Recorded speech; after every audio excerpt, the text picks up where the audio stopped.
Well, good afternoon, ladies and gentlemen. My name is Travis Scott, and this is a euphonium. It's not a little tuba, it's a euphonium.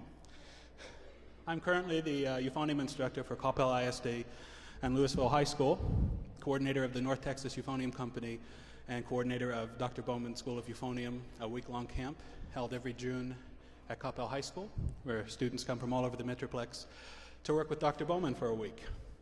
Welcome to the Lone Star Orchestra's presentation of Passions, Icons of an Era. Tonight, in addition to icon music for winds, we are going to celebrate an icon instrument of the wind band, the euphonium. The euphonium plays a unique role in the concert bands because it is one of the only instruments on the stage that exists primarily as a member of and for the wind ensemble. Most of the other instruments you'll see on stage play key roles in different genres, including orchestras, jazz bands, rock bands, and various chamber settings. Still, while it may be somewhat limited outside of the band world, it plays a primary role within the ensemble, and its absence would make cornerstones of the wind band's repertoire simply unplayable. In the ensemble's history and best-known pieces, the euphonium is often featured as a tenor soloist of the wind band, able to perform with voice-like lyrical tone and dazzling virtuosic displays of technique. Ladies and gentlemen, this afternoon, in addition to hearing several of these major works for band, including the famous 32-bar solo in the first movement of Whole Second Suite, we are celebrating this instrument with one of its true icons. Someone who traveled the globe for decades, playing to thousands and thousands of fans. Someone who has done more for the instrument than anyone before or since through his personality, his playing, and his pedagogy. In our time together this afternoon, I want to cover three things: the euphonium, brass virtuosity, and what you get when you combine those two things. Brian Bowman. Let's begin with a brief history of the euphonium. The euphonium's background is quite similar to the tuba, as they were both invented in a response to new valve technology that happened at the end of the Industrial Revolution. The euphonium has remained primarily a wind and brass band instrument, where it often plays a strong role as the tenor solo voice.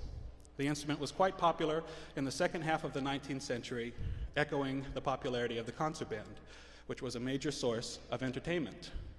We're talking before TV, kiddos. Euphonium soloists of this time were considered international celebrities, and this period, which lasted from about 1850 to the start of World War I. Since then, it has survived the test of time because of its very important role in brass and wind bands, which are primary sources of music education internationally and are often government supported. I'd like to take a little moment just to skip ahead a little bit and talk about the composer of the second piece you're going to hear tonight from Dr. Bowman, Herbert L. Clarke, who wrote the Carnival of Venice. Really quick, we're actually going to, there's a small change on the program. The Carnival of Venice is going to happen on the second program. But interestingly, Herbert L. Clarke shares some similarities to our soloist, Dr. Bowman. Clarke, like Dr. Bowman, was born into a family of musicians, and even his siblings grew to be highly respected artists. His father, a church musician and organ technician, moved his family all over the Midwest, from Massachusetts, where Herbert L. Clarke was born, to Indiana, to Ohio, to Toronto, and eventually back to Indianapolis, where Clarke met and befriended another cornet soloist of the day, only 2 years his senior, Walter Rogers. The two became lifelong friends and actually followed each other professionally several times in their respective careers.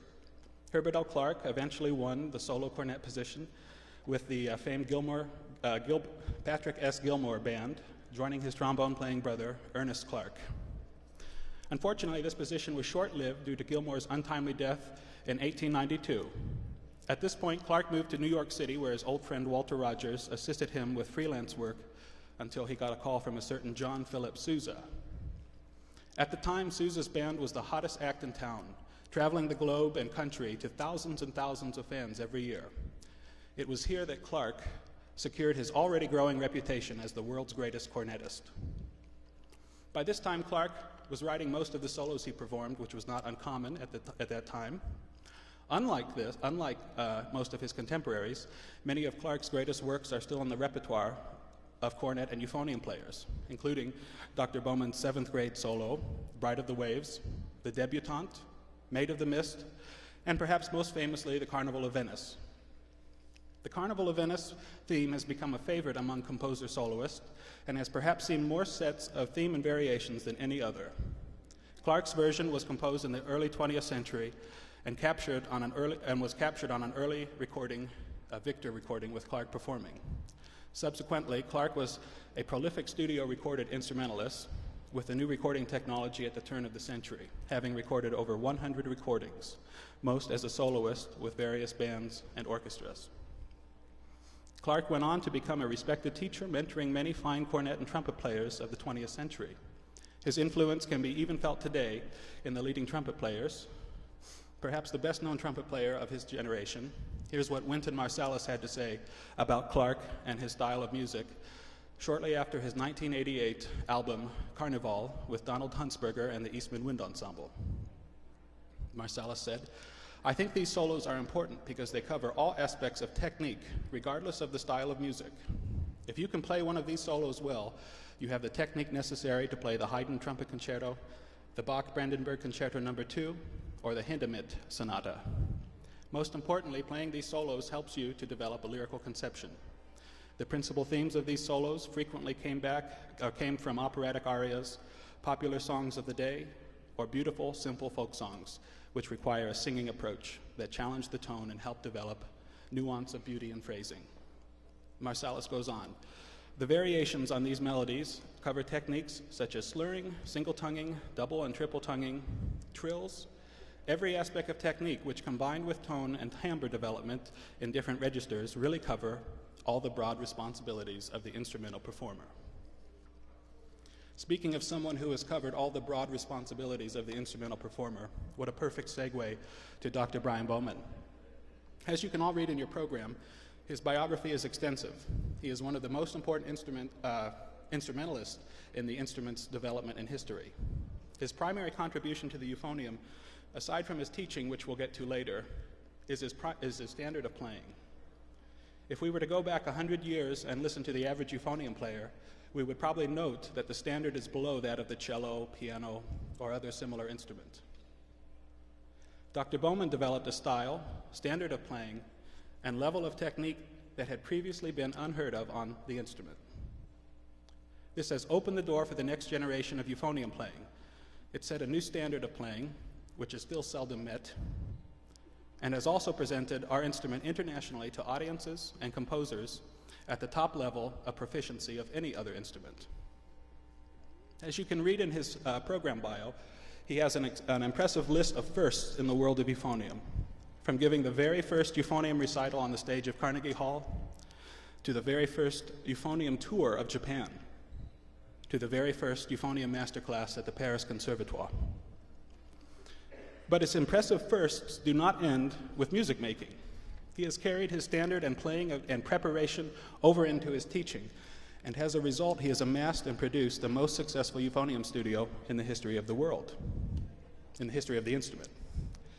Here are some teaching firsts that have been accomplished by Dr. Bowman. He's the first teacher to have multiple students in every branch of the DC military bands. And this is the only place really where a euphonium player can make a living solely playing the euphonium. He's the first teacher to have all three finalist positions, third, second, and grand prize at the Leonard Falcone competition and the International Tube and Euphonium competition. And he's the first U.S. teacher to create a studio of over 25 euphonium students. He averages 30 to 40 euphonium students every year at UNT. Can you imagine 30 euphonium players in one room? Seldom does one experience a musician who is excellent, both as an artist and a teacher. Oftentimes, the ratio is shifted in one direction or another. You have a teacher who's a very good musician and maybe has some problems relating, or you have someone who's a great teacher, but perhaps is a little subpar as a musician. It's very rare to find a musician who is both. And ladies and gentlemen, as you will hear tonight, Dr. Bowman is both. Well, my time with you is coming to a quick close, and I just wanted to give you a few thank yous out there. Primarily, I want to thank the band directors who have all the students here today. They undoubtedly did this because they know that nothing can motivate us better and to be better musicians than the inspiration of a great performance. I would like to thank also Barry Knizik, Frank Troika, and Christopher Tucker for all of their help with the Bowman Masterclass yesterday. For an hour and 10 minutes, Dr. Bowman worked with students from all over the Metroplex to an audience of over 60 people, and then performed an inspiring dress rehearsal with the Lone Star Group. Finally, I would like to thank Christopher Tucker and the Lone Star Wind Orchestra for asking me to give this short presentation. It's kind of a unique opportunity for me. Usually people don't ask me to talk, they ask me to stop talking.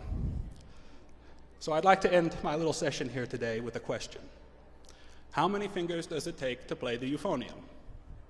5? I see 4. 5? Well, for normal people, it takes 4. For Dr. Bowman, however, it takes 1. So pay close attention at the end of the Clark theme and variations. Thank you very much and enjoy the show.